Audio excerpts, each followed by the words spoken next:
think you know what is real and what isn't. What is light? What is dark? Now, forget all you know. Come with me. Willow. We're looking for the sorcerer, Willow. I was told that once long ago you defeated the forces of evil. You remind me of your mother. My dear friend, I thought I could prevent all this.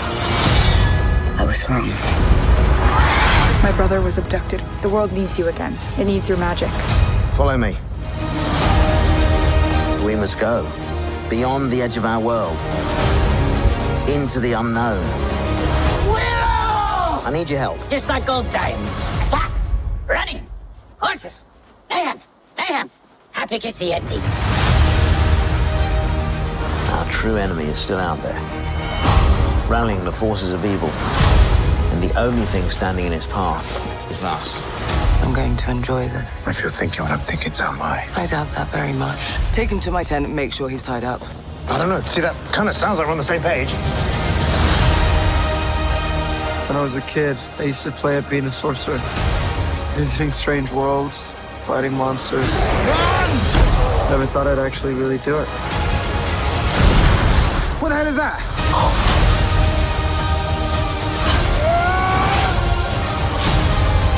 Trolls. I'm so miffed. We have to hurry. How will you defeat us? Same as last time. With my friends.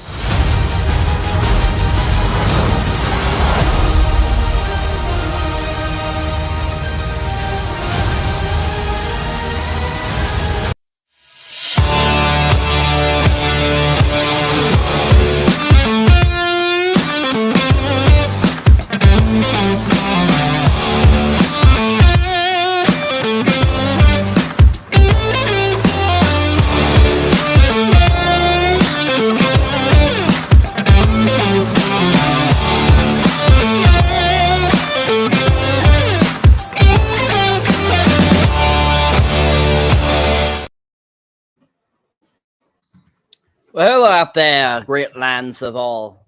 Welcome to the MCU's Bleeding Edge. We are live tonight, the great Friday, to discuss episode 6 of the Willow Disney series, which happens to be named Prisoners of Skellen, which is, a pretty interesting name. I like it. I think it has a fantastic ring to it. I think that it's very, very beautifully orchestrated for what it is, and it just sounds perfect for this episode. So if you have been following the Willow series, there's been some good episodes, there's been some interesting episodes, and then there's this episode, which I would have to say this was a pretty decent episode. I was a little shocked by it. I wasn't sure what I was getting into. This was also one of the first episodes I feel that was like almost an hour long. For this series so far too, so that was interesting. It had extra time to it, so I think that it's going to be quite interesting just to see where the series goes in the last 2 episodes after this episode, because I believe it goes up to 8 episodes for the series. So we're already on episode 6. It's only 2 more episodes to go. So they really needed to bring it up, So, but yeah. Anyways, folks. So we are, like I said, discussing that episode of Willow. We're taking it in. And if I'm blotching out to you guys out there and just going like that, sorry, just how it goes right now with the Wi-Fi, unfortunately. So that's just how it is. But anyways, so we are. We have snow going, sir, up here. Yes. Oh, what is snow? That big white fluffy stuff that falls on the ground and is cold.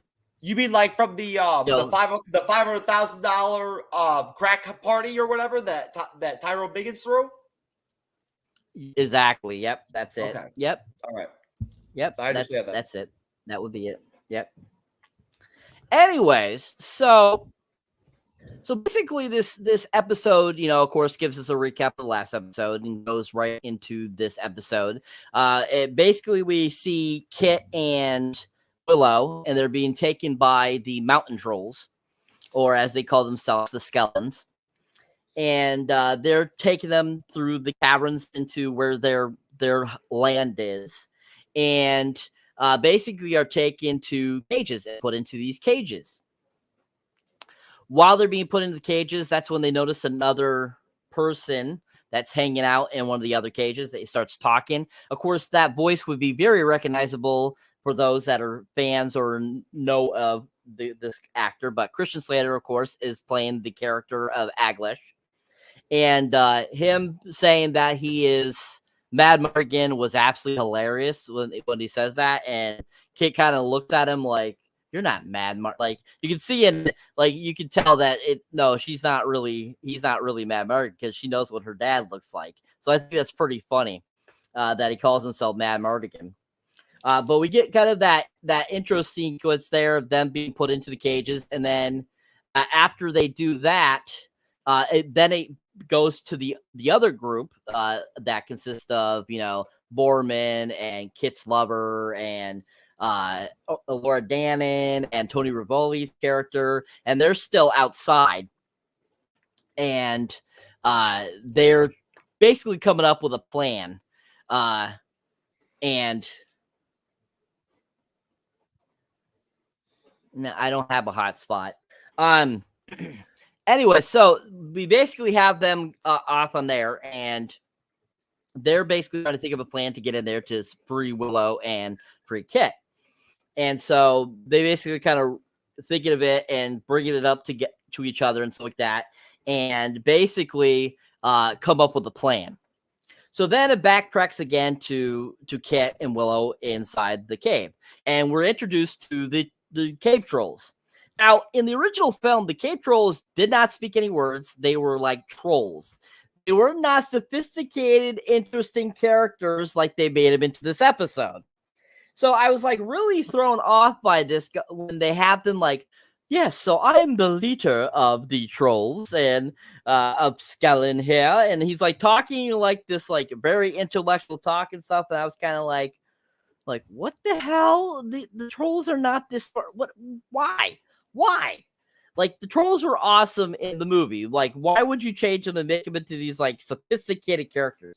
So basically, they kind of explain, how they're the kind of the rulers of Skellen, and basically they have captured them, and basically kind of give them kind of a message of like, we're kind of working with the crone type of deal, and it's just kind of like, oh, okay. And you get this kind of cool thing. And I thought I was a combination of Clown World with tripping on robotism. DM. Okay. If you got robotism, all right.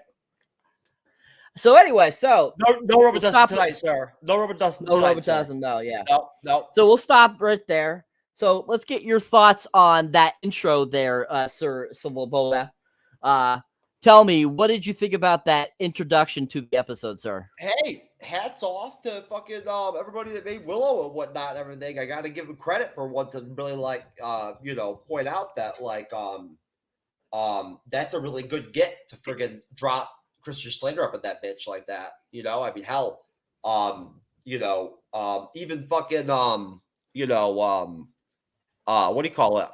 Deaf people like hear Christian Slater's voice and know it's Christian Slater, right? So, at that point, I mean, hell, you gotta be kidding me. Christian Slater? Dude, I didn't even see his face. Like, I didn't even look, right? I was too busy watching. Yeah, I was too busy watching, furry porn at the moment. I was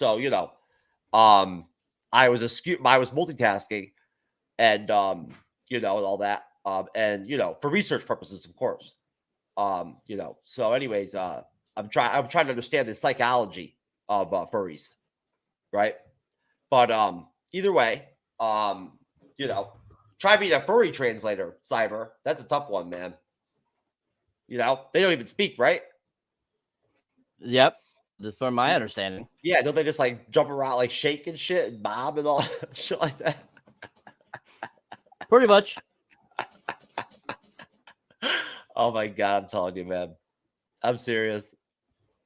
I could not handle being a furry. But that's okay, folks. That's another episode review. The furry episode will be another review this week. But no, I was like, okay, but Christian Slater's dope, but like you're telling me that you're gonna give us Mad Mardigan now, but it's Christian Slater? Like you recast the role? Like, okay, like I guess I'm not like fucking like, you know, butt hurt because of it or whatever, you know, like I'm not pissed, but maybe like Britt's mom was probably like fucking, you know, like, you know, punching the TV and everything and whatnot. Shout out to Britt's mom and Britt, but like Britt's mom was probably like, what, are you kidding me? You know, how could you? Yeah. What do you think? What happened? Did your Robot Dustin DM kick in? What are you talking about? Oh, I thought maybe your Robot Dustin DM kicked in. Why would Robitussin DM kick in? Well, I don't know. No, you were looking around like you lost your contact lens. No, it's all good. It's all good. No, it's just, Okay. Computer issues. You know what? I know it is. Your penis fell off again, and you couldn't. You had to find it. I understand. Believe me. I've been there. Yeah. It's rough. Always rough. Especially with mine. It's just so tiny. It's very hard to find sometimes.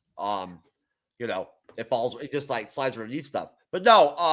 I was like, okay, well, this is interesting. What a spin. Hey, you know, like shit.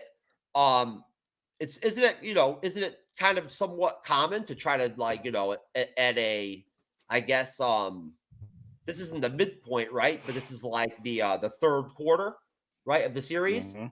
Isn't this kind of like Andor-esque in a way, right? With like Andy Serkis in a way, if you think about it from the timing. Yep.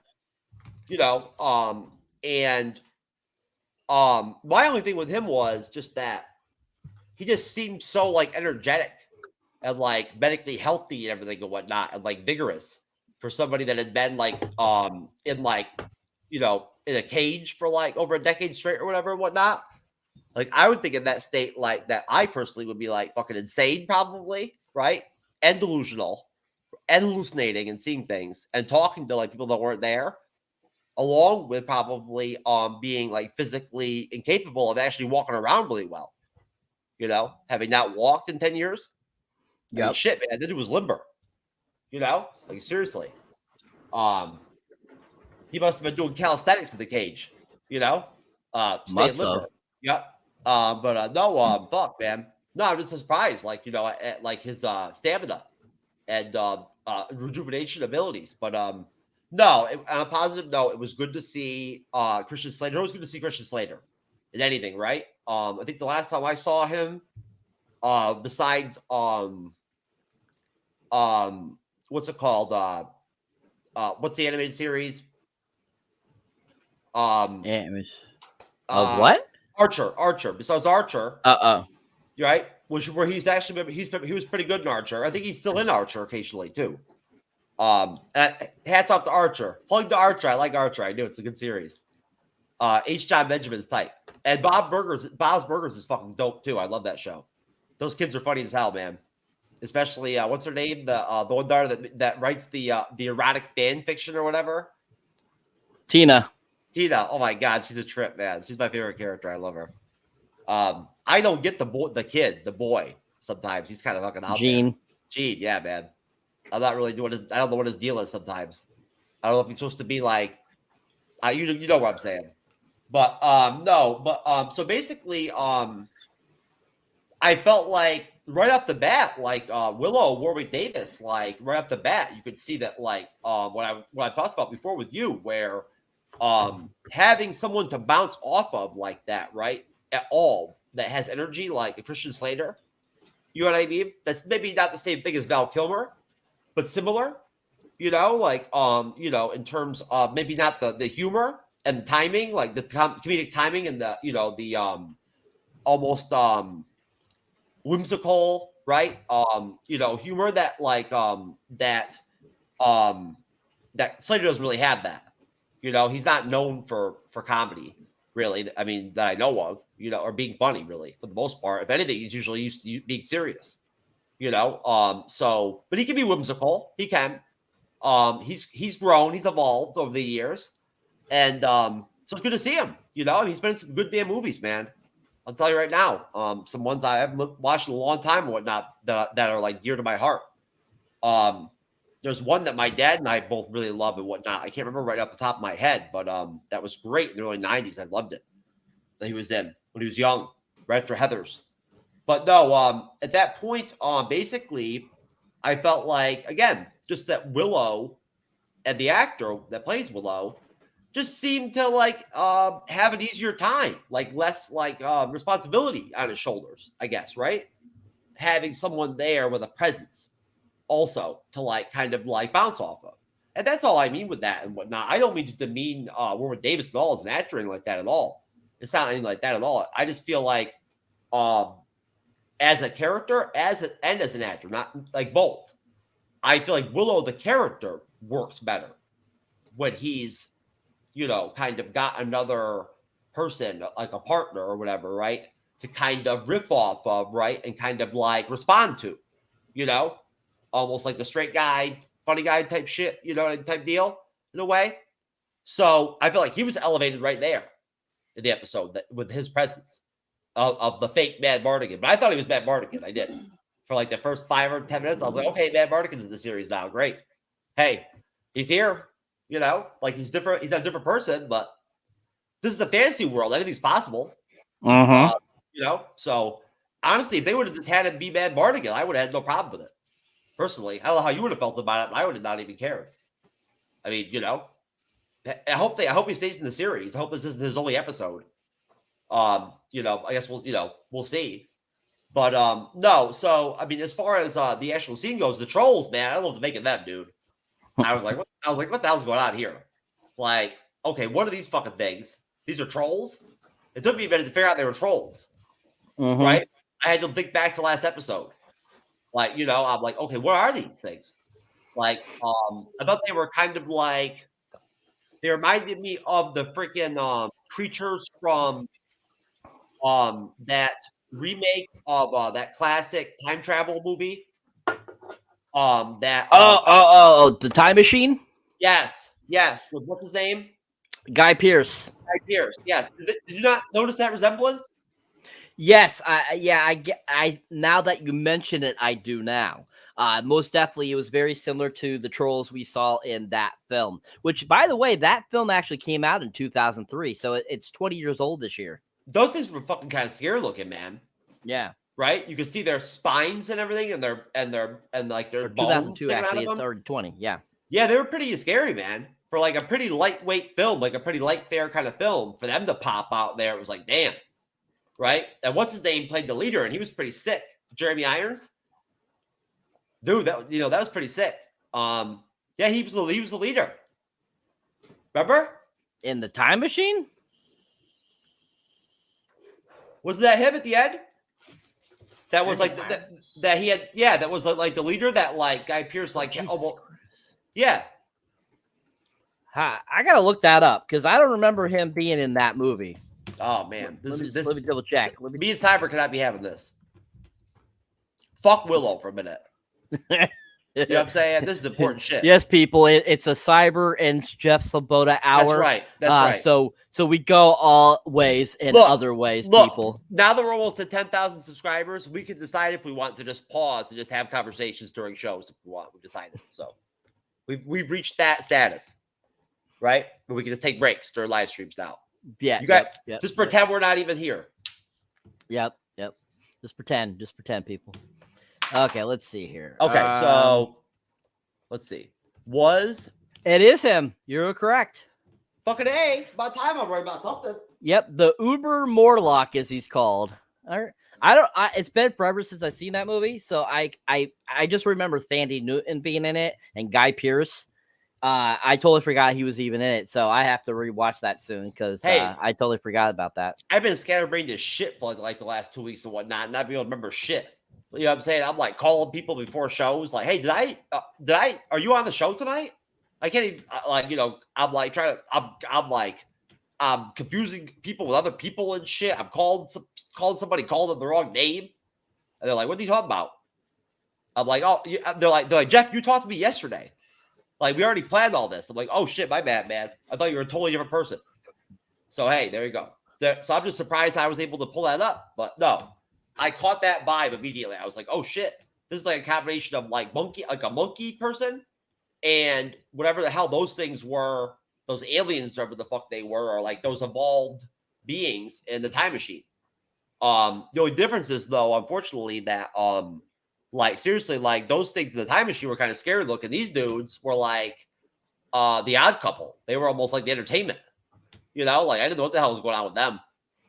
You know, like I really wasn't sure what their purpose was or where they were going with things, and I was almost like, you know, I wasn't sure if they were there for comedic effect. You know what I mean? It totally was, because it seemed like they were trying to be funny half the time when they're talking. So I think they definitely were there for a comedic effect. Did you also connect them to the freaking directors of the Matrix too, like I did? The what? The directors of the Matrix. Did I connect the trolls to the Wachowskis? No, I did not. I did not get that. No, I did. Yeah. But you know me, I connect everything to everything, so it's a weird shit. So 6 degrees to set Kevin Bacon. Is that what you're trying to do? Yes, no. But besides that, Cyber, other than the Mad Mardigan reveal, and at that point, I believe we don't know yet that's about the whole identity swap deal and all that. We haven't gotten that far. Nope. So, what was there anything else in that opening scene that? I talked about up till the we are introduced to the rest of the group and their plan to break Willow and Kit out. And then the introduction of the skeletons, and then right there was where I ended it. So yeah, you pretty much covered all of it. And that, you know what? And that was actually kind of interesting too, in a way, just real quick. That was interesting to see the dynamic of them planning together, right? Without Willow, right? As their quasi leader or whatever, kind of. Because that's how everybody looks to all the time, right? Yeah. So it's kind of like, who's going to stand up, right? You know, because like none of them really have leadership in them. You know, like if you think about it, kind of, I guess if anybody, it would probably be, you know, if anything, God, what's his name? Boorman? The shampoo commercial guy. Yeah, Boorman. Oh, Boorman. Yeah, Boorman has leadership qualities, I would think, right? To some extent. But at the same time, though, he also has his own like private shit, his own like agenda, I think, too, in a way. He does. Not like sinister wise, but like, you know, whatever. But like, no, I think that like the princess, hell no. He can't lead shit. You know what I'm saying? He's just like he's falling apart as we're going. It's like that episode of Andor where freaking what's his name? Cyril like falls apart. That's how it's been for him. Like, you know, he went from like interesting to like now all he talks about is like how he's in love with freaking you know, what's her name? Alina or Dana. Oh, yep. You know, that's all he talks about now. And then of course Jade, right? Seems like she could be a leader, but she's not. She's almost like they make her kind of, I don't know. Do you know what I mean? Like they almost don't let her full force. Almost like she's holding back at times. It's like she's subdued or something. I don't know what the deal is with that. That I can't explain. And then Kit, of course. I mean, you know, Kit couldn't freaking couldn't beat her way out of you know, rip paper bag. You know, so you know, I don't think her leadership skills would be all that. Girl, never know though. Who knows? But yeah. So no, it was interesting. And hey, at least like the energy was upbeat, right, from jump, and it stayed pretty good. Yep. And I totally forgot to mention the episode starts with Eric showing him walking around the Mentored City. What did you think about that? How that began with showing him around the city and kind of searching around? Visually, it's some of the best shots in the entire series. I think, to be honest with you, it's almost like something from a different movie or like a different TV show in a way. If you think about it, when I look at it, I think to myself like, wow, this could be its own film. Or like its own, you know, TV show. It's on its own. right? Like whatever the fuck this dystopia dimension he's in or whatever you want to call it and whatnot is, right? This realm, right? It's interesting. It is. As far as like visually and whatnot, it's stunning in a way almost. It's very interesting, very well done. Did great digital effects, very vivid, great colors. Definitely have to agree with that. That I most definitely agree there that it's very visually pleasing and that it's very cool looking too. Like it's gonna be interesting to finally like get to see more happen in that city too as well when they finally find Eric. And with especially how this episode ends, it's gonna be it's gonna be even more interesting. We have another person we'll be talking about eventually too. Well, Cyber, let me ask you a question. This is just the two of us tonight. If you don't mind me just asking you a question here and there, just to squeeze it's just the two of us, so we have the time. Since we're watching these different series, I can't help but not contrast them, but have them affect. In a way, does it make sense how I view them individually? They're going to reflect on each other.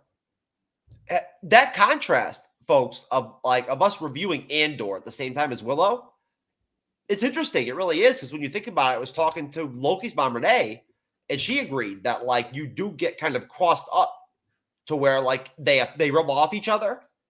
And you start to kind of almost become critical maybe of one series due to the other series, possibly. You get what I'm saying, Cyber? I do. Yes, I can see crossing hairs, most definitely, because especially when you're reviewing so much information, so much material, what can happen is that they can blend together, especially when you're watching them so closely together too as well and reviewing it. So yeah, I totally get that. That could happen, most definitely. Or major contrast is very clear and evident, right? Like if there's major difference in like the acting or the writing or the visuals or whatever, you pick it up quickly. Correct. Right? You get what I'm saying? And I find that interesting. I do. Most certainly. All right. So as we move on from that, once again, we got to reiterate, Christian Slater is a bomb-ass actor. He is so awesome. Yes. I was so excited to see him in this. I actually don't recall seeing anything or reading anything about him being in it. So I actually, when he popped up, I was actually really surprised. I'm like, I didn't realize Christian Slater was in this film. You just got to reiterate that. It was like really cool. I like that he was in this. All right, so after we get introduced to the skeletons or the cave trolls or trolls, whatever you want to call them, that's when we go back to the rest of the group, everyone but Kit and Willow, and we see them venture into the cave. And then while they're in the cave, we see them start to walk along the side of like this cliff that has like a bridge on it, or stairs basically. We see them, and as they're starting to walk this wall, that's when Tony Rivoli's character all of a sudden starts to talk to Laura Dannon, and basically ask her, "We're cool, right? We're cool." And they start having like this conversation, which is absolutely kind of hilarious. And she's like, "Yeah, we're cool, like and like, you really want to have this conversation now?" As they're going across this like really narrow walkway and against this wall. He's like, "Yeah, I mean, if I wanted to have it more private, yeah, most definitely, but I mean, we don't know if we'll get to that, so I think having a conversation right now would be the best." And so then it cuts, and then it shows them again, and they're talking to each other while the others are in the background, Jade and Borman in the back, along with the head bone crusher lady, which I forget what her name was.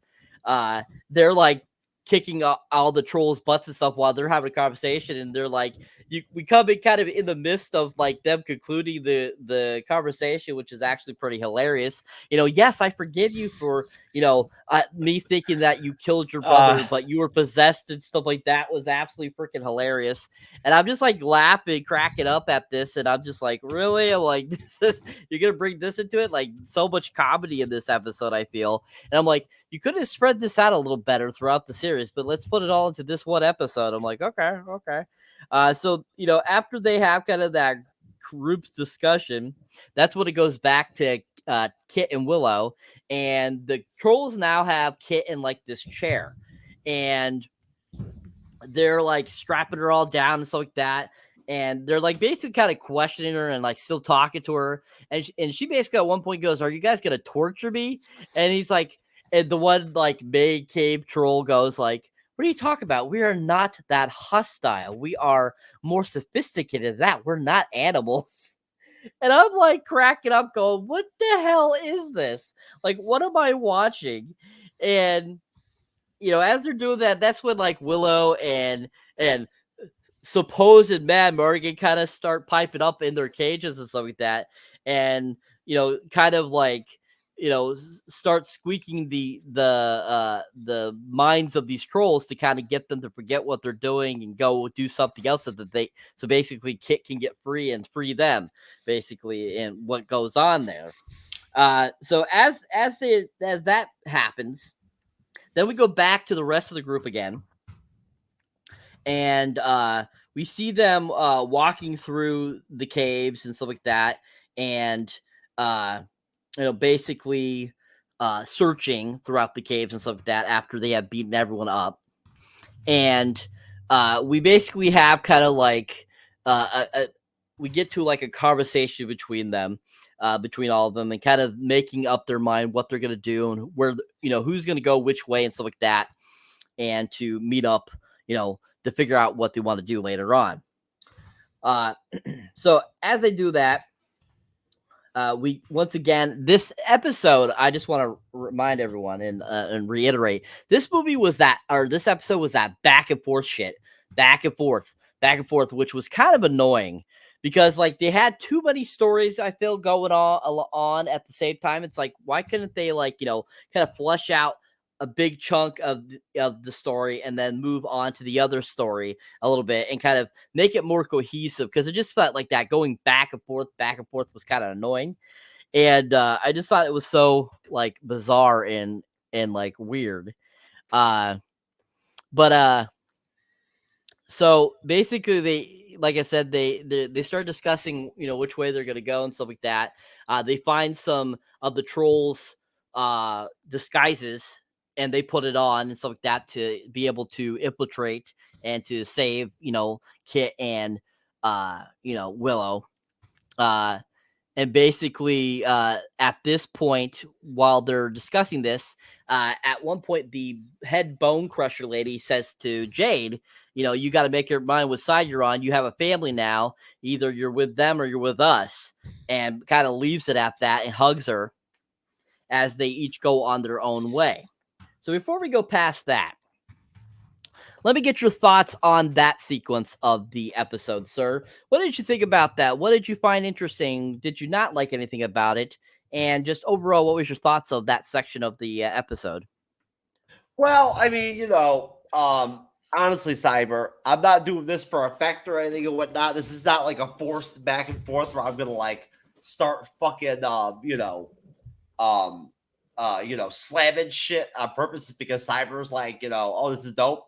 No, I'm just saying, like, Cyber, you're very lighthearted about that stuff and whatnot, but as well as I do that the scenes you're talking about there, especially in the beginning, as much as they were whimsical and like lighthearted and whatnot, and somewhat humorous and whatnot, they also were sort of like fucking Cloud World and like almost fucking like all over the place. Like I didn't even know what the hell was happening at times.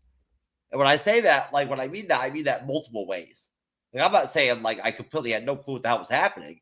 I'm saying I wasn't really sure what the fuck was even going on. Like what the premise was at times. Like, I kind of like lose the ability to understand like what even the purpose is. I'm just like, what the fuck is even happening? Right? Almost at times. And like, so yeah, it's like I'm laughing, like I'm smiling 1 minute, and then the next minute I'm like, okay, I'm looking at something that looks like fucking like a Wizard of the Oz play, right? Like almost with fucking all these people in costumes and shit, these weirdo fucking troll dudes and shit, right? And everything and whatnot, and fucking, I mean, seriously, they're in caves and shit. Or wherever the hell they were, almost, or like in that castle or whatever. And of course, like no joke, like just to like go back. You did notice, right, that like legit, the first time the trolls talked to Kit, she fucking talked shit to them right from jump. She did, like flat out. She was like, "Yo, fuck you," but in her own Kit way, in like a Willow, Disney-fied like way, No. I'm honestly, what I'm trying to figure out is what is the payoff of like making Kit so fucking shitty all the time, like constantly. Like, what is the crescendo or like the change or like the Loki of evolution or whatever fucking gonna be? Like, what I'm saying? Like, where she becomes the hero or some shit or whatever, from the complete fucking douchebag to like fucking, the hero of the universe or whatever. I'm wondering, what I'm trying to figure out is what is going to be the path that heads to that, for one thing. And like, I'm trying to get intrinsic here, Cyber. This is deep intellectual episode reviewing here. All right. Seriously. We're talking about like, hey, we're talking about cracking with use Institute of Higher Learning type shit. All right. Which I've given out, just to be clear, on OkCupid and Plenty of Fish. I've actually given that award out to 3 different women recently. I have, as a response to what they've said to me. I just asked them really quick if they got their degree in economics or whatever, or whatever at the Kraken Whitney Houston Institute of Higher Learning, which of course no one ever has any response to, because it's funny as shit. But of course I would never know and be like to actually get that from anybody, because nobody ever says shit like that to me, unfortunately. Come on, Cyber, what's up? Get your game up, man. Shit, talk more shit to me, bro. Come on now. Talk more shit. Yeah, my shit's too peaceful, man. Maybe that's a good thing. I want to know what it's like to just be like on a dating site and have some dude fucking send them a message, send you a message that's like, "Hey, thanks for reaching out to me. Everybody told you about that chick. Hey, thanks for reaching out to me." Honestly, no woman has fucking messaged me in over 6 months. I thought it was possible that maybe my penis was actually telepathically warning women not to fuck me, just because it was so small, right? You know what I'm saying? And I was going to actually consider having like a psychological evaluation of my penis. So thank you for fucking reaching out to me, responding to me, because now I'll save money. You know what I'm saying? Because those fucking evaluations are expensive, right? It's very difficult to like psychologize and analyze a fucking penis. You know what I'm saying? I mean, seriously. It's at the same level as like trying to have a conversation with a Tuscan, but like, it's a penis. So either way. Yeah, and you know what? That she didn't respond, unfortunately. I wonder why. And that would have been a good show, Cyber. A whole show on just asking her why she didn't respond to me. Right? There you go. You could do that. You could do that. Here's a little dating advice for all you. Now that I'm 40 years old, folks, I feel like I'm old enough now to drop some wisdom. So here's a little dating advice for you young fellas out there, okay? If they do respond to you when you say some shit like that, you're done. It's done. You got it, right? Stop white knighting and get after it, baby. That's called the green light. All right. So, anyways, folks, back to Willow. We like to mix it up here. You know what I mean? And be educational, right? Bleeding edge style, of course. That's why we focus on really heavy duty stuff like Tuscan studies, Tuscan translating, all that. But no, honestly, my problem is, Cyber, honestly, is that with this episode and the series in general, for the most part, I guess, is that I feel like there's no real energy or chemistry with the cast at all. There really is no, like, I can't honestly singularly look at one dynamic, character to character, or one group collectively, right, where there's some kind of synergy to a level where you're like, hey, that's like attention grabbing, like that's a solid rapport, like they're good together on screen, right? Good dialogue, it flows well, authentic, you know what I mean? Like, funny, whatever, you know what I mean? Like sexy, whatever, something, This shit doesn't evoke anything at times. These, like, especially when they have scenes where it's literally like one-on-one, like the magic training scenes with Willow, right? And is it, I forget her first name. Is it Alora Dannon? Yes, it's a Laura Yes. Dannon. Yeah, I mean, you tell me. Those scenes are just really weak. Like they're drop offs for me in the episodes. They didn't have one in episode 6 at all. I'm just saying, in the past, they really stall the show. Like I don't get anything out of it. That's just me, though. Again, I know folks out there, maybe you like it. Everybody has different opinions, and I just want to put it out there and say that I don't want to be overly critical. This is fantasy, right? And this is family oriented, production TV series, and that's an important thing. That parents and families can sit down with their kids and watch stuff like this together. That is very valuable. It really is. And thank you to Mark Rutledge. He's the one that actually mentioned that to me one day about Miss Marvel, the Disney Plus series. He said, you know what? I like it because I can watch it with my children. I hadn't thought about that before. So thank you, Mark. But either way, bottom line, and sorry that I fucking totally forgot to show up for our show on the Whiskey Rebellion last night and whatnot and totally ghosted you guys. I'm sorry. I blame She-Hulk. But no, that's all I'm going to say, Cybers, is that no, I got nothing out of that part. Like, I guess that almost like second stage of the episode or whatever. It was very lighthearted. It was somewhat whimsical and funny and whatnot. It was upbeat still. Like the energy was positive. You know what I mean? Still looked good, right? A little darker than usual, but look good. But again, they are almost like, what are they, like catacombs or something of the castle or some shit? The dungeon or whatever in the beginning. Yeah, so it is a little darker. Yeah. But no, and the other thing is too, Cyber, this is the last thing I'll say. I just want to know if you agree with me, disagree with me. There's nobody in this series for me character-wise besides really Jade. And the guy that's already dead, Jade's stepfather. Commander shit. I'll pull it up. But no, and probably maybe also a little bit maybe Christian Slater, now that he's here. Yeah, I mean, for me, that's probably the best out of the acting and the characters. That's who stood out to me. Okay. And I almost feel like, yeah, I mean, honestly, I think what's her name, Erin Kellyman is probably, I think is the best actor in the show. I do. Maybe not better than Christian Slater, but she up until that point, she was the best. Okay. And we're talking about let's see. His name is Commander Valentine. He was good. I liked him. Cool. Yeah. Awesome. Ralph Ineson. Excellent, sir.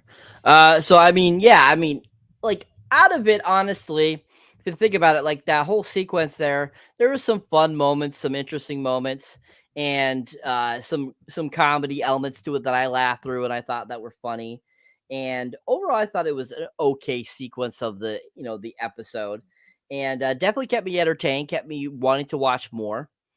And I definitely thought that, like I said, can't mention Christian Slater enough. He I feel is the best part of this episode, him being introduced as Aglash, and just being this really cool kind of character that you're not too sure who he is, but that he knows Mad Mardigan, which was really cool. So I thought that was a fun little snippet, him pretending to be Mad Mardigan too as well, because we're going to get into that here in a second, just why he calls himself Mad Mardigan. All right, so as we move on there, that's when we go back to Kit, Willow, and Aglash back at the cages. And basically, that's when Christian Slater's character Aglash basically tells them why he was calling himself Mad Mardigan. He at first goes, "Yeah, kid, I missed you. You're my daughter," and she's like, "You're not my dad." He's like, "All right, okay, yeah, I just used that name because they were after him, and I just pretended to be him so that they stopped searching for him so he could get away, and all this kind of stuff." And basically explains who he really is and gives them his real name, Aglash. And that he worked with, Mad Mardigan. And so as they're doing that, he tries to get out of his cage and he escapes, but he gets at the edge of the cliff and almost falls off. And that's when Kit gets free from the chair and saves him and pulls him up. And that's one of the things in this episode I noticed is that they really were laying in on the daddy-daughter relationship in this episode. Her kind of like being like so distraught about her, not knowing her father, what happened to him and stuff like that. And I think they kind of played on that quite a bit in this episode, as we see as the episode goes along. But she saves him, and then they get Willow out. And then after that, it goes back to the rest of the crew again. And like I said, they were discussing their plans and stuff, which ways they were going and stuff like that. And they start making their way. And, they're now in the costumes of the troll people. And they're walking, and then they come across one of the troll people, and he tells Tony Rivoli's character that he's gonna do this. And at first, Tony's like, no, I'm not doing that. And the troll goes back and is like, what did you say? He's like, I'm just kidding. Yes, of course I'll go with you and stuff like that. So Tony Rivoli ends up going with that like troll guard or whatever he is, and that leaves the others. And as they start making their way, that's when the head bone crusher lady goes her own way to free the people that are in the caves there, where the trolls have them all captured. And so as she leaves, then Borman, Jade, and Jade start making their way, or Laura Dan and her, they start making their way, and they're following Borman. And Borman basically, they finally start getting to a certain point, and they're like, oh, they think that he's leading them to Willow and Kit. And then he ends up saying, no, actually, I'm looking for that secret cavern where the armor is. And they're like, oh, you gotta be kidding me. Like, we thought you were leading us to this. It's like, yeah, I know, but we won't be able to save them unless we have this armor chest, it will help us. It'll make me invincible and stuff like that. And so when they find that they're like, oh, this is bull crap. And so they start making their way still. And once again, it goes back to Aglash, Kit, and Willow, and they start making their way through the caverns. And that's when it keeps going back and forth for a little while, showing what they're doing, till eventually they both meet up at the entrance of this supposed cavern where they go find this magical armor. And so when they get there, that's when Borman and Aglash have basically kind of a conversation and start battling each other, basically, or fighting each other and stuff like that. And prior to that, we learned a little bit, Aglash tells Kit that Borman's the one that basically, was a traitor to Mad Mardigan. And he's the reason why, he went the way he had to go.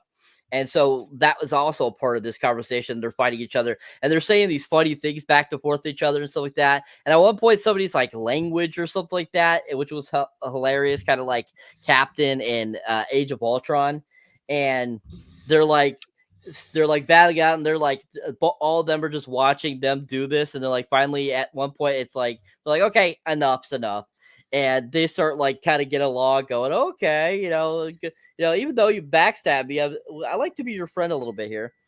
And so after that conversation, that's when they decide to try to figure out how to get in.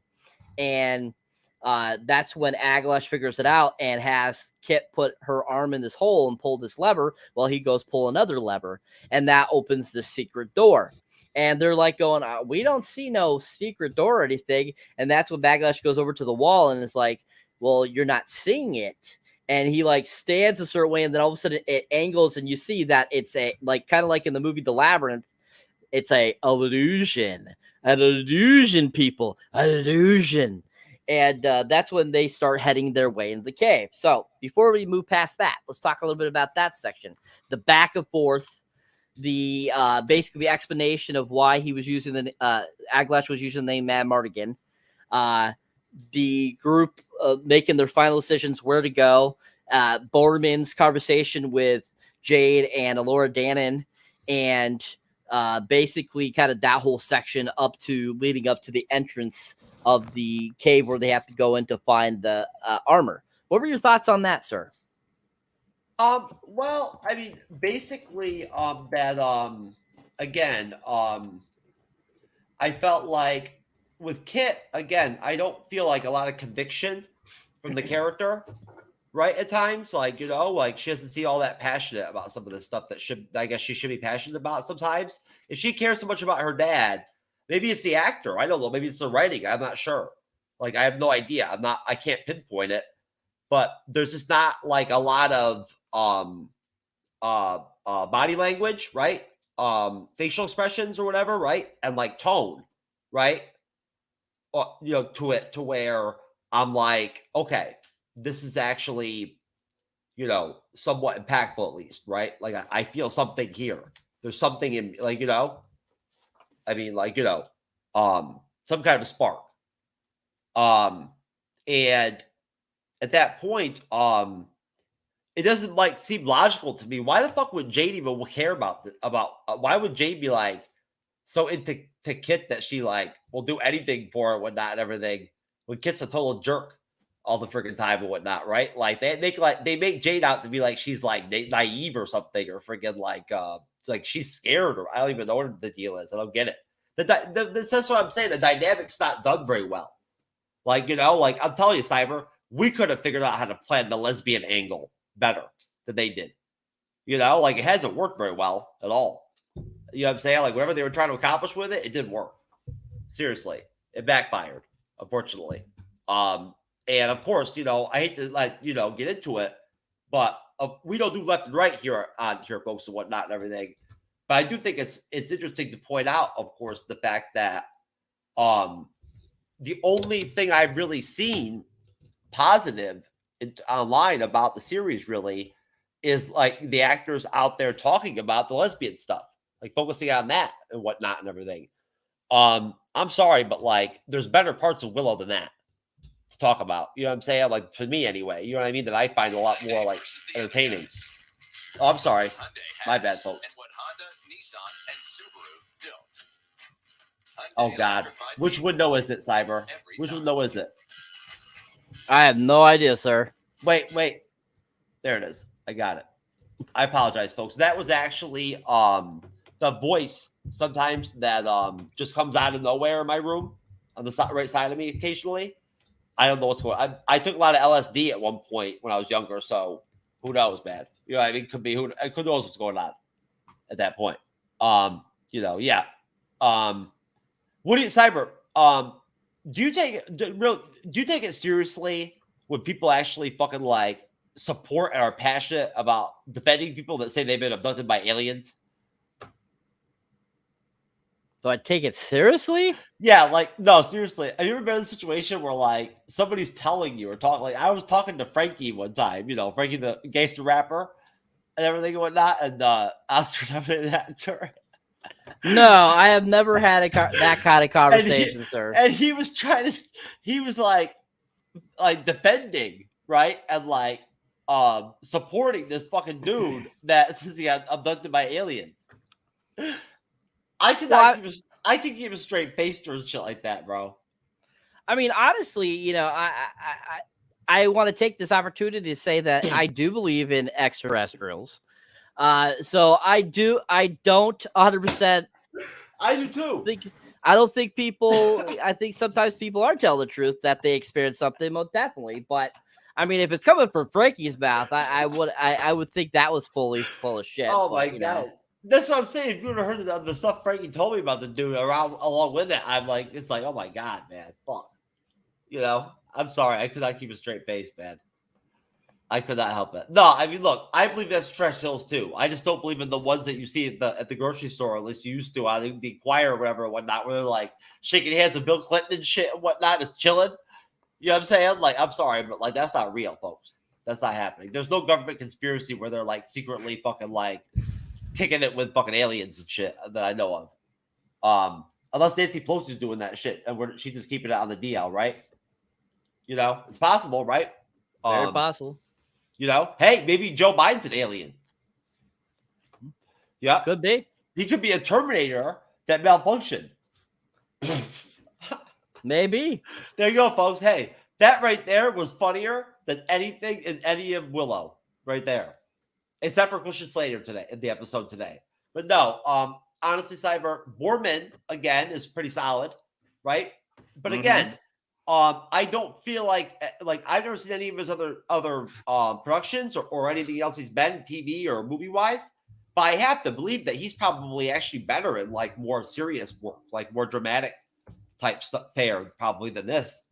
He doesn't seem to be the type of actor to me where he has I don't know that type of I guess pizzazz or spark or flair to him, right? Where he works, I guess, as like, you know, what I think they want him to be, right? Which is like the comic relief / at the same time, you know, a wild card that also has information and knows Matt Bardigan and whatnot, right? You know, connects to the old film, you know what I mean? The original film, right?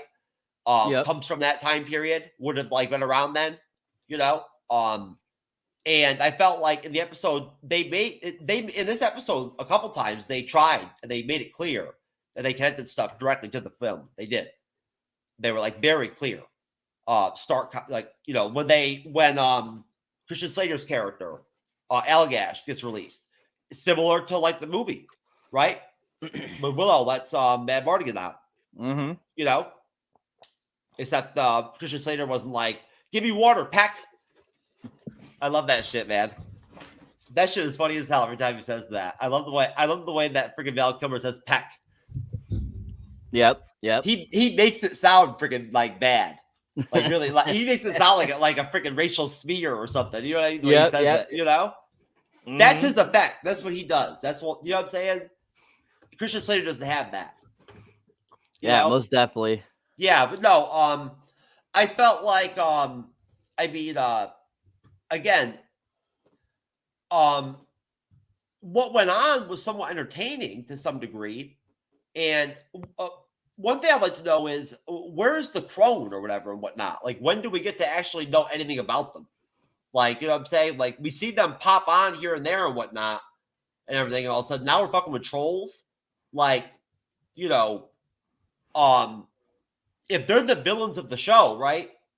Or whatever, or like the main force or against Tur Aslan or whatever that they're fighting against, they have to vanquish.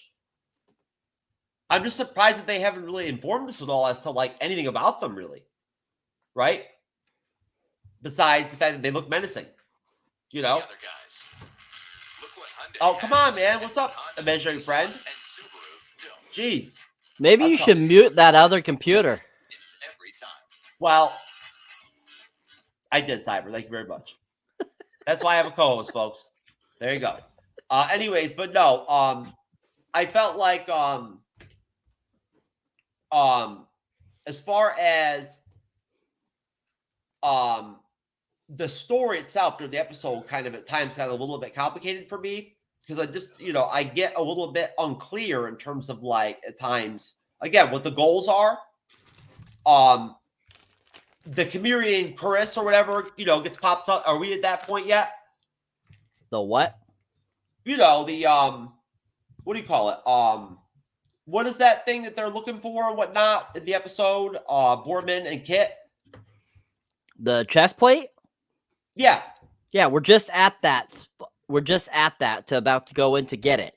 Oh, okay. Right after Allagash gets let out? Yeah. Okay, yeah. No, so yeah, so at that point it's revealed. He tells them the whole story about the truth and whatnot and everything, that like he's not really fucking, you know, Kit's father or whatever and whatnot and all that, which they already knew anyway.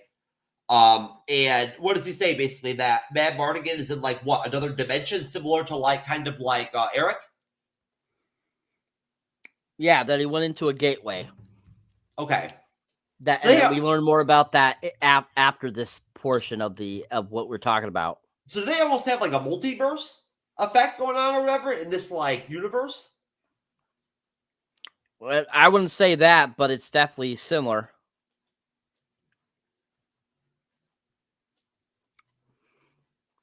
I don't think it's anything else than that. So, I mean, it's definitely, there's a portal to other places, I'm sure. Probably still on Earth, not like kind of like, you know, interdimensional like the MCU or anything like that, but it's most definitely. Maybe in season 2 they'll explain some of that a little bit more, you know, with more detail. See, I'd like to know more about that a little bit, right? Like how that plays out or something, just anything. You know what I mean? I like that kind of stuff. That's cool. That's cool. The show can use anything to like kind of, you know, make it more interesting, I think. Most definitely. I would agree. I mean, I think, like I said, I think up to this point, there's been a couple episodes that were like really good, and I think this one is one of those better episodes that was more action, more like interestingness, and just it kept you more entertained. And I feel that's what this episode did very well. Oh, well, and you know what, Cyber? At the end of the day, I respect that completely. And honestly, at the end of the day, I'm just being honest. You know what I'm saying? You know, I think the show is not bad at all. I don't think it's horrible. Awesome. Excellent, sir. All right. So now that we're entered into the realm, into that cave, that's when they get to a particular section of the cave where they see this giant face like structure created into the wall that is supposed to be of a wizard or sorcerer known as Wiggleheim. And basically they get in there and the door behind them shuts and Wiggleheim starts talking to them. And basically they have to answer these riddles in order to get into the treasure. And so basically this whole little section shows them kind of answer these questions. And then there's like a time lapse while they're trying to think of the second question. And it just shows them kind of pacing and trying to think of it. Well, finally, Elora Danan comes up with the idea and they say it. And that opens the door to the treasure. So once that happens, both Borman and Allagash run into the door to retrieve the chest plate. And as they're doing that, the others are kind of like around each other, kind of talking, and they come flying out, you know, fighting each other, Borman and Aglash, with the breastplate. And as they're fighting each other and stuff like that, and basically Aglash ends up getting it and ends up running away. And that's when all of a sudden the whole structure starts to quake. Now, this isn't to be confused with earlier when Elora Danan accidentally casts a spell and causes her to sneeze and everything trembling, as we saw earlier in the episode. This is completely different. It's because they got the treasure and, you know, and stuff like that. So while, you know, after their squabble, that's when it goes back into the cave, and that's when Kit goes inside and finds her father's sword. And there's this gateway in there, this like big circle thing. And it's a gateway, and all of a sudden she starts hearing the voice, and it's the voice of Mad Morgan telling him, Kit, I need your help. You need to save me. And that's when she gets all kind of misty-eyed and more of, you know, Kit's like insecurities and stuff like that. And that's when somebody comes in. I forget who comes in to stop her, but basically, say, no, you need to come with us. We got to get out of here. And I believe it's Elora Danan, and she comes in and she says, okay, no, you can't. And because Kit's about to go into the portal, and they're like, no, don't go to the portal. That's what happened to your dad. He got stuck in there. You don't want that same thing. She's like, but I got to save him. It's like, no, you got to get out of here. And so that's when they pull her out, and they start running. They get out of the cave, and that's when they get back into the regular troll cave. And while they're in there, they're starting to walk, and they're starting to go towards an area, all of them. And Boardman and Jade and Elora Danan, Willow, and stuff like that. And that's at the point where basically Elora Danan tells Willow that she has lost the wand. And he's like, you're in trouble. And that's when they come across the trolls. And when they come across the trolls, they're talking and say, which one of you is Elora Danan? And that's when Boardman and Jade like step forward, like, we're Elora Danan, and the trolls are like, oh, no, you're not Elora Danan. And that's when Tony Rivoli pops back up, and he's still in disguise, and he gets out of it, and he opens it up, and then he throws Willow his walking staff, and that's when it starts to get really good, and they start battling it out, and they start battling all the trolls and stuff like that. They're fighting and stuff like that, and all that kind of good stuff. And as they're battling them stuff, And that's when all of a sudden Aglash pops back up and he starts to help fight the trolls, and he's wearing the armor. And at one point he gets stabbed while he's wearing the armor and it doesn't work. And so after they have vanquished the trolls that are in there, they're like, hey, it's like the armor didn't even work. He's like, yeah. And Boardman's like, it's probably because you're a backstabber and don't have the power. He's like, well, here you go. And he throws it to Boardman and says, here, maybe you try. Maybe it'll work for you. And that's when they need to go find out how to get out of here. And Aglash like, okay, go this way. And he opens this door that's like a gate thing and opens, and you got to go through there. And after they start going through there, Kit's the last one to start going through. And that's when Aglash goes, I just want to say something about your dad. He says blah, blah, blah, basically. And, basically stays behind to fight the trolls that are coming. And then we see him battling the trolls a little bit, and then it cuts back to them. So while they're traveling through where they are, somewhere in the caverns, that's when we see like this giant, like the area that they're starting to walk in almost looks like lava. It looks almost like, like molten lava. I think it's Wiggleheim's tomb. Okay. Wiggleheim's tomb. So they're walking through that, and we see like a piece of the ceiling fall down and hit into the floor, and it gets like sucked into the bottom. And as they're walking, that's when, Kit starts to have basically like a bitch fit, basically. What a surprise. What a shock. What a shock. And that's when like she starts blaming Laura Dannon for everything. And like, why did my dad like you more than me? And blah, blah, blah. Like all the stuff that we don't need in this series. And as she's like complaining, basically, Laura Dannon's like, I wish I could do something to change that. I'm sorry. I don't know what to do, but we need to keep going before we get killed here. And that's when a piece of the ceiling falls down. It hits right where Kit is, and she falls inside the stuff. And as soon as that happened, I was like, yes, they killed Kit. Yes. Me too. And she's down inside whatever liquid's in there. And she's like falling down in there. She's like trying to swim up, but basically the floor has resealed itself, and that's when Willow uses his staff to try to reopen it. That's not working. So then when that doesn't work, he's like says to Laura Dana, you need it's up to you. You got to do it. And that's when she comes across the wand that she had dropped earlier fell down there. And so she picks it up and she starts doing her thing, and we see that definitely something's going on with the floor, like it's going to do something, but it really isn't really working very well. It's Cyber. It has to do with what's his name, the withered crone, right? Yeah, something like that. I mean, it looks like it's kind of working, but it's not really working, and that's when it cuts off and goes back to Eric.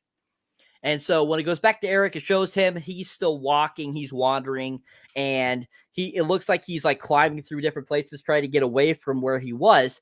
And when he all of a sudden gets to a certain point, he realizes he just walked in a circle. And he as he's walked in the circle, he's come back to that city, and he's like, you got to be kidding me. And so then it shows him, and he's like dying of thirst, and he's like groveling on the ground. He's like trying to get himself there, and he comes up to that big like circle where there's like this liquid in it, and he drinks some of the liquid. And I'm like thinking to myself, isn't that the same liquid we saw earlier in the episode that they said that turns the trolls into something? So it's gonna be interesting to see what ends up happening after he drinks that. But he takes like a few sips, and then all of a sudden, as he puts his head down, he hears this woman's voice. And so he goes searching, and then in the jail cell where he came from is this other girl. And we have no idea who this girl is. They don't say who she is, but she's like, help, help, And she's like, are you the one that put me in here? And he's like, no. And he's like, are you going to help me? And then all of a sudden it goes straight to his face, and then that's the end of the episode. All right. So let me get your thoughts on that end portion of the episode, sir. Your thoughts on all of that. What did you like? What did you hate? What you thought about it? What comes to mind? Were you confused? What didn't you get? All that kind of good stuff. Yes. No, see, I will. I'm not going to bullshit. You know what? Like, look, I'm not going to sit here and like lie ever and pretend and just pretend that I know what the hell's going on during some of these shows and whatnot. Cyber, sometimes I've gotten confused in other shows too. It wasn't just this one. What was the last one where I really had a hard time sometimes? House of Dragon. No, it was not. It was House of the Dragon. It was I can't remember either way. But there was one series I remember I had a really hard time sometimes trying to figure out what the fuck was happening. Oh, it's this series, Willow. There you go, folks. Bam. What a shot. Anyways, that's right. I had no idea most of the time, a lot of times what the hell's going on. Like I said earlier, but no. So it's just kind of, I guess, you've got to be very, you really have to pay attention, right?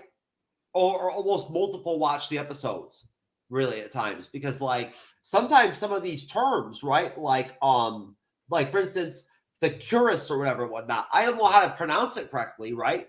Because it hasn't been vocalized that much. You know what I mean? So I don't hear it, right? And they also only explained it like once, really, like, you know, what it really, you know, overall like it's about or whatever, whatnot. At that point, I kind of have almost like a half-witted idea of what it really does. You know what I mean? Like, that's all I'm saying. You know, I am a little confused. You know what I mean? I'm like, you know, okay, I get it. This is an important part of like what they have to do, right? This is an important aspect of like winning the fight or the war or whatever, right? For like, you know, Translate or whatever. You know, this is going to defend Laura Dannon or save her life or some shit, right? Is that based off some kind of premonition from the Queen? Is that in Willow's premonition? We don't know. They don't say that. That's the stories they've been told about who Laura Dannon is. See, I would have liked it if they would have expanded on the Willow premonition deal in the series more and tried to do something more with that. I think that could have been very interesting. That's all. I just want to point that out. There's some stuff like, instead of like maybe like, you know, so much of the one-on-one stuff with Kit and Jade and Willow and you know, and Laura, they could have maybe done some more of that stuff and whatnot. And I thought that shit was dope. Like I liked all of that. You know, it was interesting. But no, so basically, again, I'm confused. Like at times, like what the hell is Warman's deal? You know what I'm saying? Like, I can't figure him out. He seems almost erratic at times, like in this episode. Or a couple, not just this one, you know, like at 1 minute, I think he's like a decent guy, right? You know, or whatever. That's actually like pretty like hardcore and like actually like, has been around the block and shit and everything and whatnot, you know, and knows what went down in the old days and shit. You know, which if I understand, like the timeline or whatever, whatnot, was a lot more violent and like, like war filled and whatnot and everything. And like, than like now, right? Isn't this a more peaceful period? Yeah. And like, so it is. Yeah. So like, okay, what is the end goal of the crone or whatever? Do they want to take over the whole like shit? Is that the deal? Yeah. Okay, yeah. That's what they want. Yeah, they need to destroy Laura Dannon to take over the world. Okay, I see. So they want to overrun the humans and shit and everything and whatnot and just take over. Okay. Yeah, see, that's what I'm saying. Like, again, look, Cyber and folks out there, I'm not sitting here trying to slam Willow. For what it is, I think it's actually pretty cool. It's not I don't have a hard time watching the episodes. I just do get confused a little bit, and I get a little bit like, sort of like, I get thinking during the episodes, like trying to understand, right? Well, again, with Borman, like, what's his deal? You know what I'm saying? Like, I mean, is he actually like possibly almost, like, does he have his own agenda? Like, you know what I'm saying? Like, I don't get it. Like, you know, are they a team? Like, I mean, is there like, you know what I'm saying? Like, you know, I mean, if they want there to be some kind of like distrust amongst the group or something like that or whatever, or maybe some kind of suspicion or something like that, I'd rather see it be done more like blatantly. You know what I mean? Like, like really, put out, and to make it towards interesting. And that would build some suspense, right? And I get this like disjointedness from the team, from the group, where it's almost like they're not a team, right? They're very fragmented, every time you see them in scenes for the most part where they're together, even when they're in the party, in the last episode when they got drunk and shit and took mushrooms and where fucking Willow got stoned, right? You know, and told the prince to make sure that he wore a Willow age prolific or whatever if he banged Alora, right? To keep it real. Okay.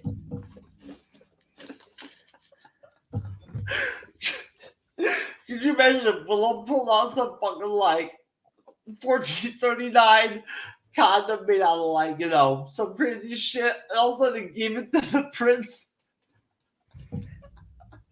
Apparently you found that funny, but okay.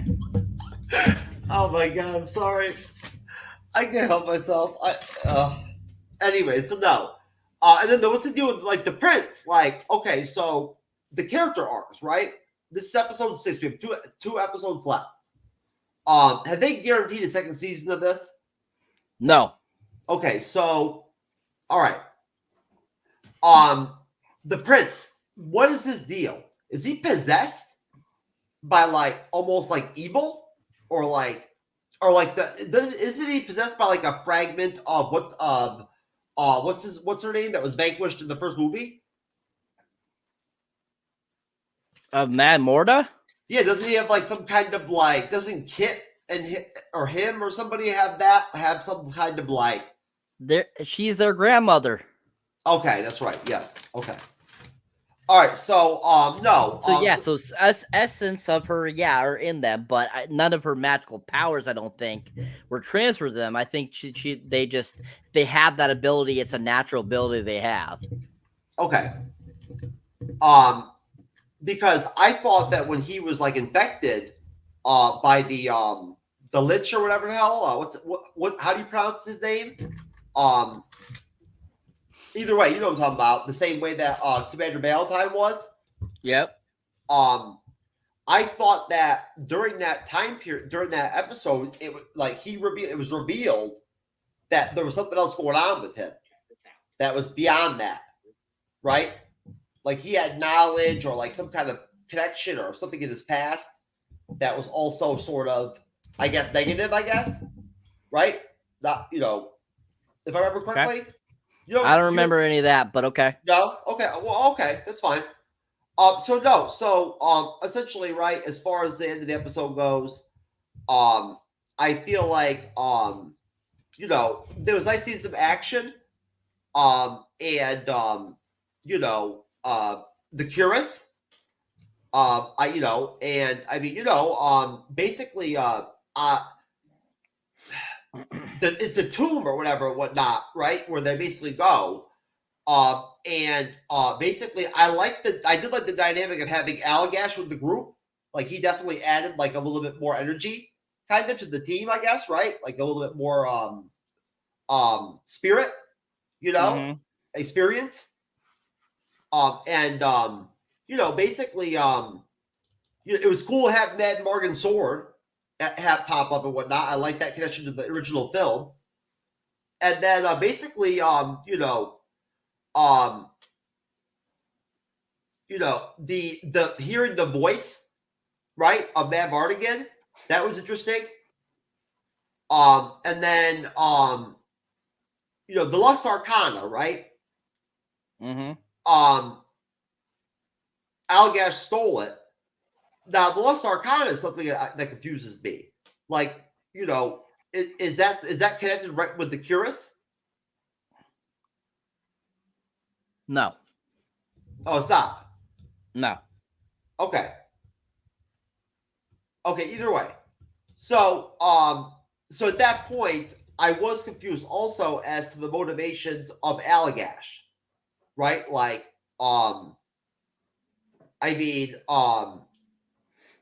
He's not isn't he basically a good guy? Overall, if anything, yes. Yeah, he is. So, the trolls were kind of I guess kind of funny and whatnot and everything, but they didn't really do that much for me. And then you know, being Kit finding out that Mad Marty, I guess, went into the tube to fight or whatever, was down there, and to help her brother, to protect was really important. Basically, what I'm as far as like with Eric being in that other dimension or whatever, whatnot. What the hell is it actually called? It's I wrote it down. It's the what do you call it? The Immortal City. The Immortal City. Does it look like at the end of the episode that's where we're heading? Sort of like in the direction where they're going to be able to get to that point. That's one thing I was confused a little bit. It's just like how the geography or like the map of like sort of where they're going in a way. So what's your question? Were they like, are they close to their goal, like where they're trying to get to? Yes, they are. Okay, yes. All right. Yes. The last two episodes are just kind of like stopping points to keep them from getting to where they need to be. Okay, I see. Okay. Yeah. So no, definitely. Yeah. Eric drinking from the pool and not everything and all that shit and whatnot was freaking intense. I was like, damn, man, holy shit. But like, yeah, hey, at the end of the day, I did like to see Alora actually like do something productive and do something that like made her like actually the focus of the show, because I feel like she should be, right? Almost like I forget the actress's name, but almost like the character from Rings of Power. What's her name? It's Israel. Yep. Like that's I see. Like I feel like she should be the center of the series, if anything.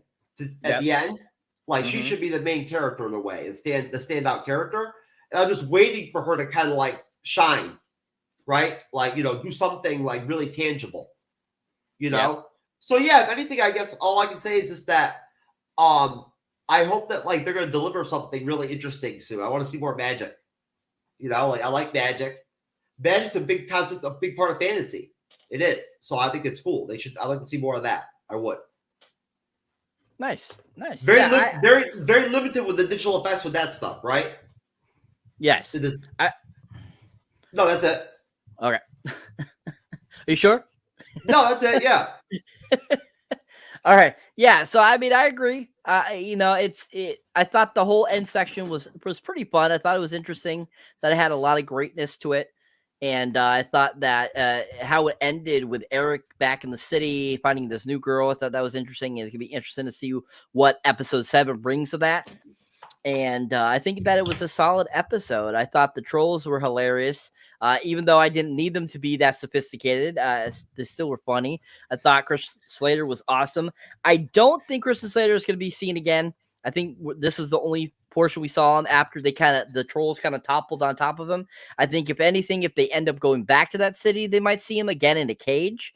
But I think for the rest of this season, I think we're done with him. But I think that it was a really fantastic little episode and really well done. I would have to give it an 8.5 out of 10 for me. What would you give it? Well, I mean, if Kit had been killed in that scene, I'd give it a 10. I would. Right? A 12, even, to tell you the truth. To be honest with you, the most impactful, like emotional, connected moment for me in the series was when I thought Kit was dead. I was exuberant inside. Right? I was like, that guy. Right? Seriously. And then I was also thinking, in my notes I wrote down at that point, I was like, what if they just pretended Kit didn't exist anymore? Right? And like actually just like disavowing Kit and just leaving her somewhere by herself to talk to herself and shit and pretending she doesn't exist might actually win the war. Right? The key to where fucking Eric is like to fucking throw Kit off a cliff. A life for a life, a soul for a soul, Cyber. There you go. Maybe the red skull will pop up. Soul stone. Is that what you're saying? Maybe the red skull will pop up next episode. Yep, that would be fucking awesome. I'll tell you, that would be on the same par as like Predator and fucking Wakanda Forever again. You know, same level. There you go. Yeah. There you go. There you go. Anyways, so what is your official number? No. I'll give it a 6.5. 6.5. So we still don't know if Kit is survived or not. I think it'd be interesting to see because how they left it off, it leaves us in suspense. So I'm still hoping for that she didn't make it, but probably not. They probably will save her, because it's Kit and we got to save her because her and Jade have to have, that embracement, whatever you want to call it. And so it'd be interesting to see just what that pulls in the next episode, most definitely. But yeah, I thought this was a pretty fun episode. It really brought me back into the series because there was a couple episodes I was just kind of like taken out of it. It just got and so forth and so like that. And yeah. So I thought it was really pretty decent and got me back into it. But yeah, I think that was really great. I thought it was fun. Any other thoughts on it before we conclude, sir? Yeah. I just wanted to basically is that I have nothing else to say about the episode really. I'd rather take some time to just mention really quick that we do have I guess probably we have 2 Andor episode reviews left, right? Episode 11 and 12, right? That are the next 2 Wednesdays. Correct. So, and the series is awesome. It's just getting better and better and better. It is outstanding. Honestly, I don't even know. At times it's almost I have too many applause and compliments for the series. I really do, honestly. And also I just want to go ahead and I want to thank Vagina, right, and women along with it because without a woman there's no vagina, right? So so that's positive, right? Can't have both. They have to coexist, right? I want to also say that hey, Cyber surprise, we're gonna do a 10,000 subscriber special, motherfucker. We have to, man. We've never done like a fan show before and whatnot and everything and all that. And we got to do one, bro. So once we hit 10,000, most definitely. Yeah, me and Cyber are going to plan a straight fan show that's also going to be, it'll be just like, we'll bring in some of our old guests and shit, right? I'll bribe them with crack and shit or fucking, illegal, furry porn, whatever, you know what I'm saying? I'll promise to fucking kill Kit for them, if they come on, right? So, hey, either way, right? I'll get Lord Deathman on and whatnot, and I'll get Jar Jar maybe on if possible, if I can find him. We'll see. I'll tell you right now, man, Cyber, if we ain't get Jar Jar in the panel one night, that shit would be epic, bro. That would be epic. Jar Jar Binks. That would be fucking epic. Dude, that would be epic as fuck, bro. I'm telling you right now. Yep. I would not even know what to say. Apparently, you think Jar Jar is epic, so that would just be epic because you think that. Listen, I'm telling you right now, I would absolutely love it if we had like one episode every like month, 2 months or something, where we just had like a fucking Bizarro, like fucking real Bleeding Edge style episode, right? Where we went fucking all out, right, and had like a panel of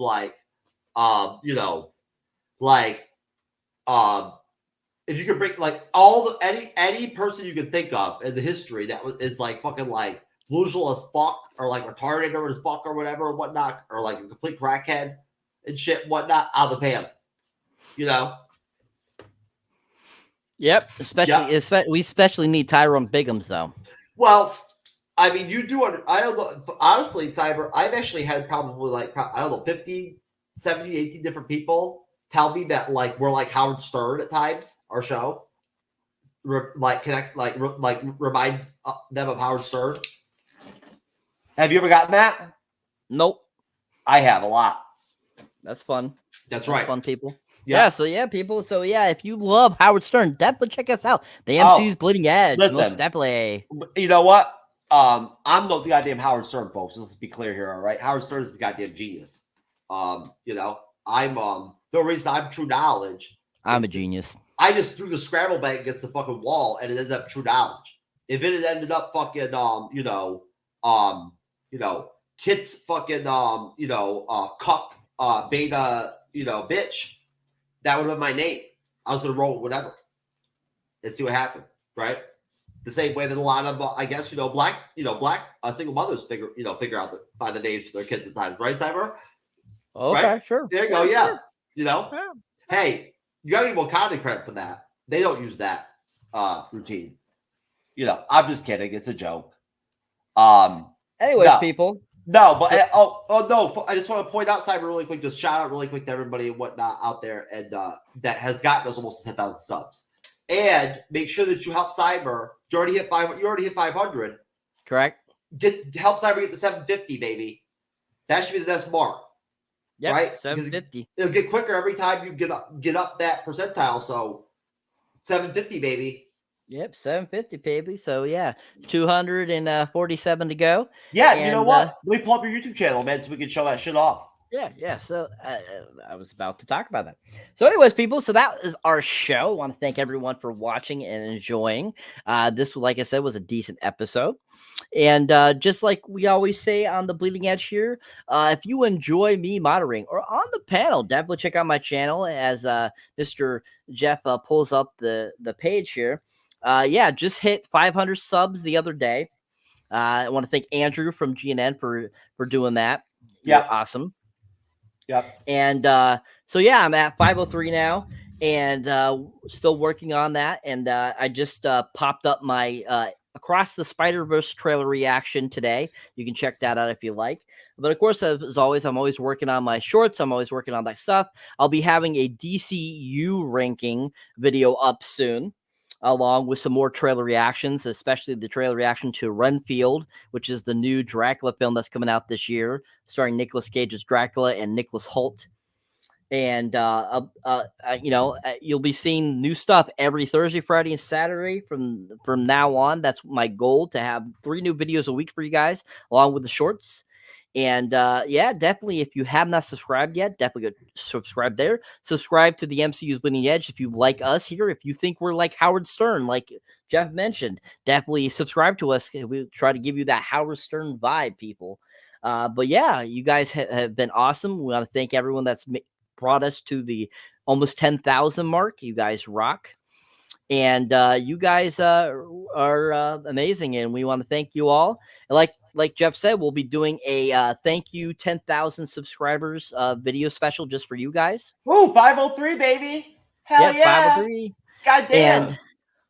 And definitely check out my channel there. Oh, man. I love that shit, folks. I do. I'll tell you right now. I love Cybernetic Shark, and I fucking love seeing him fucking grow, man, and fucking get after. I do.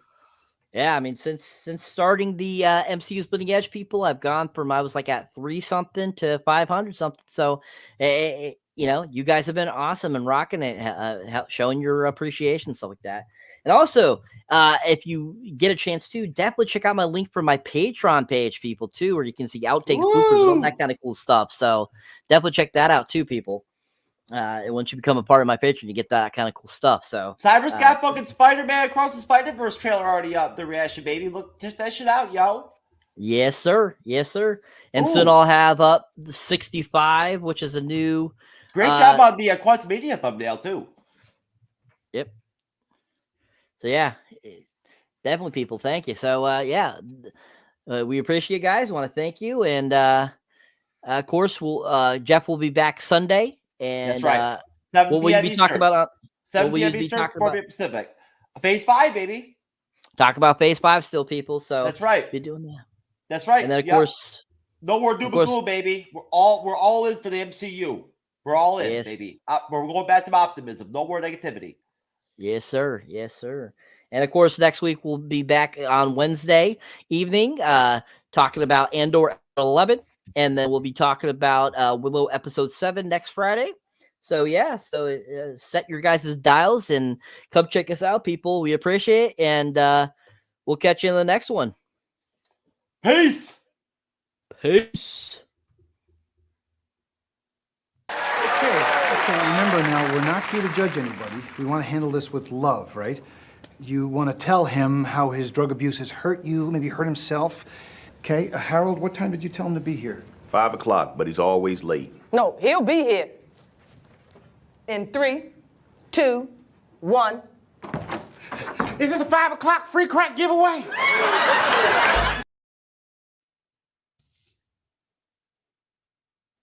Sorry, folks. That is just a moment of silence. In respects to Tyrone Biggins' $500,000 crack party that he had, right? We want to celebrate the moment. DD Mega Doo-Doo. I'm sorry. Oh, well.